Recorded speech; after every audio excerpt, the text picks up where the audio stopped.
We are back with the third segment of Jason Mackey's weekly podcast here on the PG Sports Network. Jason, tragic situation at the ballpark on Wednesday night. A fan fell from the Clemente wall, was hospitalized in critical condition. We don't have a whole lot more details than that, so we are going to avoid speculation and just refer you to postgazette.com for more coverage from Noah Hiles, Colin Beasley. They'll have all of that covered. Let's get into the baseball a little bit, Jason. I think there's been a vague sense over the last week with that West Coast road trip.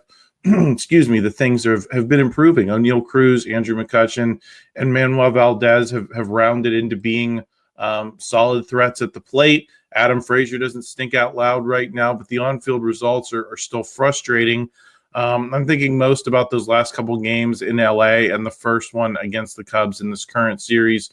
You wrote a column asking how much longer Bob Nutting can wait to act in terms of making a move, either with the front office or especially in the dugout with manager Derek Shelton. But it seems like it's going to take another prolonged slump in May to move Bob Nutting in that direction. Does that feel accurate to you? This ebbs and flows with the day, Adam. It's very weird. Like coming off a win, it feels less likely. When they lose, we're all throwing up arms saying, how can they continue to do this?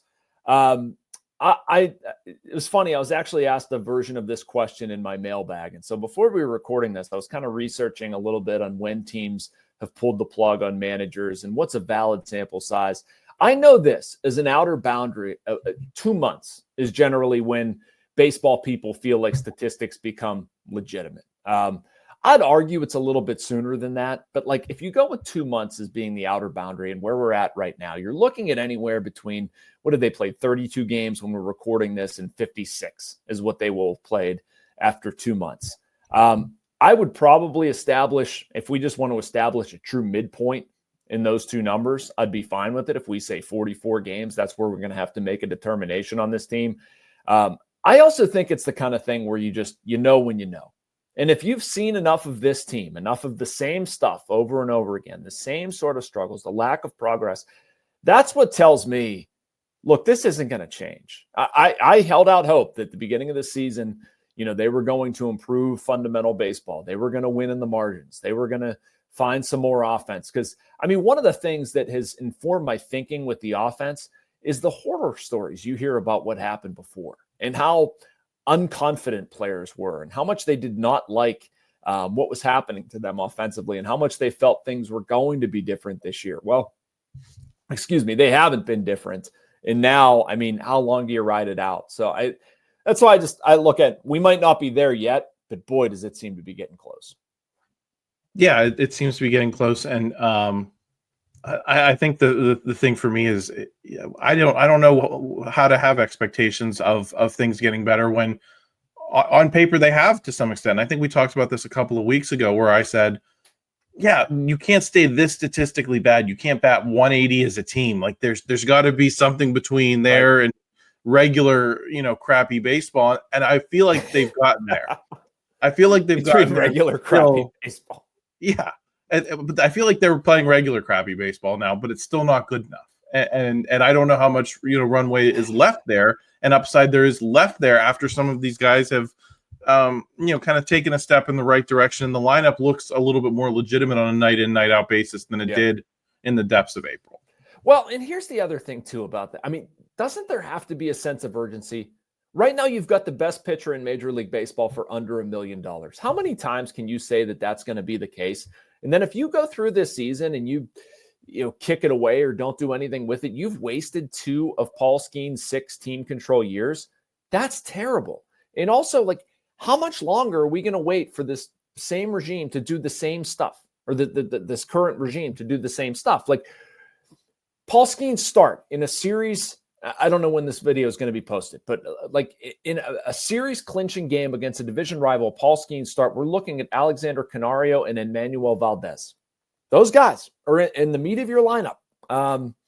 I don't know what we're doing here. It should be better than this. The fundamental miscues that we've seen persist. They should be better. The bullpen has actually improved. I'll give them that. Outside of Colin Holderman in the beginning of the season, David Bednar, he's actually been better since he's come back. They've made some progress on the bullpen front. The pitching, starting pitching overall, pitching's fine. But the defense and, offense top to bottom just hasn't been where it needs to be. And I worry about the hole they're digging at him. I mean, if they lose, like 9 games under, 10 games under, I forget where they're at exactly right now. That's a heck of a climb just to get back to 500. And then we're supposed to believe that there's going to be something meaningful on top of that. It's just a long way to go.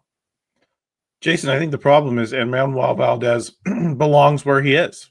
He has earned his way into that spot. And so what did you say? He doesn't belong in the cleanup spot. Get the heck out of here. 753 OPS is better than pretty much everyone who's not Joey Bart, McCutchen, and Oneil Cruz. So let me ask the question this way: the entire roster is not good enough, Adam. If he deserves to be in your cleanup spot, then it's a roster problem. That's how I was going to frame the question. Was is Enmanuel Valdez a useful piece, or is he just a guy who looks good relative to everything else?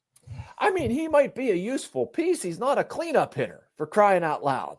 Like, if Enmanuel Valdez was my 26th guy off the bench, great, fine with it. No problem at all. It's the same thing with the Adam Frazier signing. When they brought Adam Frazier in here, people were freaking out about what's this guy doing on the team. And, I have no problem with Adam Frazier being on the team. If he's your 26th man, veteran in the clubhouse, whatever. He's a good dude. He's going to be no maintenance. He's going to give you a professional at bat.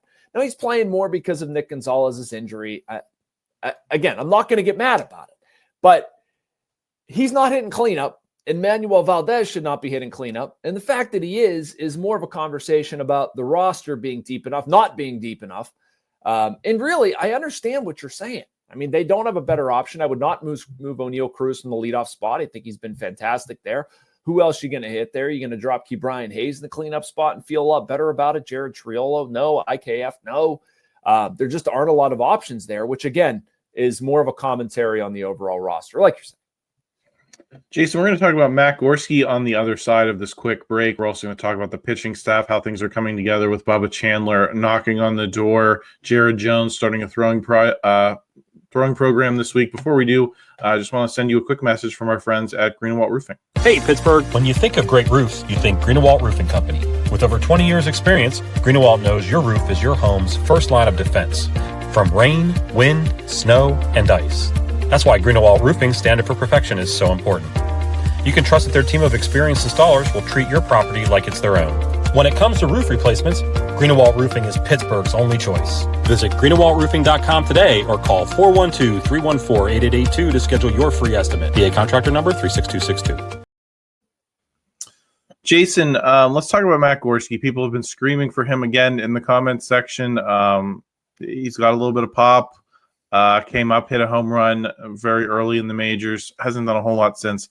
What are your thoughts on his promotion and how it's unfolded so far? Well, I'm glad they promoted him. I think it's deserved, and you need to take a look at him. And I'm not cutting bait based on what he's done post home run, which, as you said, has not been a lot. It needs to be more if he's going to justify his spot in the lineup. That being said, ride it out for a little bit longer. I have no problem with that. I mean, they've given him, a week in the major, something like that. I mean, you got to give him more than that. Not endlessly. I'm not saying just keep him here. I've liked some of his at-bats. I think he's also looked overmatched at times. One of the criticisms of Gorski all of his time through the minor leagues has been the amount of swing and miss, and I've still seen that kind of creep in. He's also got some power. So I don't know where the water is going to sort of find its level, but I'm okay with playing him a little bit more. Again, I don't love it. I wish they had a better player to push him out. Maybe you play him until Spencer Horwitz gets back, because once Horwitz returns, you're going to want to be giving him those first base reps. But until then, I'm intrigued enough. And I guess I'm sort of not depressed, but unimpressed enough with the rest of the roster that I'm okay giving him a shot. Jason, Bubba Chandler is knocking on the door. A lot of people want him here, but I'm curious what the mechanism is to get him here. Is he going to gain the job himself and be in? I mean, he's obviously not Paul Skeens, but is it going to be a Paul Skeens situation where you want to find a spot for him and someone's going to lose out, or is Carmen Mlodzinski going to have to lose that job for Bubba Chandler to get a call. Yeah, I think it's that. I mean, you never know what's going to happen. And I hate to say that because, injuries occur and weird crap happens all the time, especially with the Pirates. So to predict how he's going to get here would be foolish on my part. But the way I look at Carmen, their bullpen, the Tim Meza injury, the Justin Lawrence injury, Colin Holderman struggles, like they need a quality arm in the bullpen. Carmen Mlodzinski going the second time through, he struggled too much. I think we need to have a conversation. And I don't mean we, I mean like the Pirates and Carmen Mlodzinski about, look, this is where you're at. This is where we're at. You can have a long, fruitful career as a major league reliever. You're really good the first time through. I'm not sure right now is the best time for you or the best time for us to continue doing this. If Carmen's results were different, if he was getting guys out the second time through, okay, we wouldn't be making this move. He's gotten an opportunity to show he can do that. To me, we're at the kind of the end of that road. And maybe that's until Bubba is ready, which I'm seeing the results down there, Adam. It's pretty darn good. Maybe 1 or 2 starts more, something like that. But yeah, right now, as we sit here today on May 1st, that's the mechanism I'm looking at, that you move Carmen to the bullpen, you help your depth there. He's been really good. He's absolutely on my major league roster, but his rotation spot becomes Bubba Chandler's. Jared Jones is now throwing again as well, Jason. So that's another piece. I mean, I don't think it's knocking on the door or anything, but he's going to be trying to make a move back into this rotation at some point. What is your ideal rotation if all things are firing the way they should be, if the organization's moving in the direction that it probably wants to? Is it Jared Jones, Paul Skeens, Mitch Keller, Bubba Chandler? Who's the fifth piece then for you? Well, Andrew Heaney's got to be in there somewhere. Heaney's thrown the ball extremely well. And I mean, I would hope that you don't wind up at a point where you trade him, but you probably do. You have to admit that. I hate it. They should be competitive and they should be hanging on to players, especially ones that have thrown the ball as well as Heaney. And for right now, I'm fine rolling out Bailey Falter. I do have some concerns about Bailey Falter, and those date back to last year. I think his first 16 starts or something like that, they were excellent. If you look at his past 16 or something like that, and I'm generalizing, but they've been very inconsistent. And I don't know whether I'm getting the guy who 2 starts ago threw 7 scoreless, or whether, somebody who's not going to get through the 5th inning. And the last time out, he was roughed up. His fastball command was inconsistent. His breaking stuff's been below. Like, he's been really good at times, and he's been not so good at times. And I don't know where you go. But ideal rotation, if I'm going to start there, I mean, give me Jared Jones healthy. I mean, you have to start with Skeens, Jones, Chandler, and this isn't in an order. This is just how they're trying to orient their future. Mitch Keller, Andrew Heaney, and then figure out what else you have. Is Bailey Falter a guy?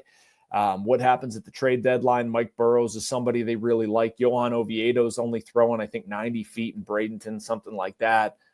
Braxton Ashcraft hasn't been particularly good. I think Thomas Harrington is still in their plans. It's all sort of fungible. Carmen Mlodzinski, I guess, currently is in the rotation. I don't think he's going to be there permanently. But yeah, so pick your best 5 out of there. Right now, it's pretty obvious. Jason, any final thoughts on the week ahead from a baseball perspective here?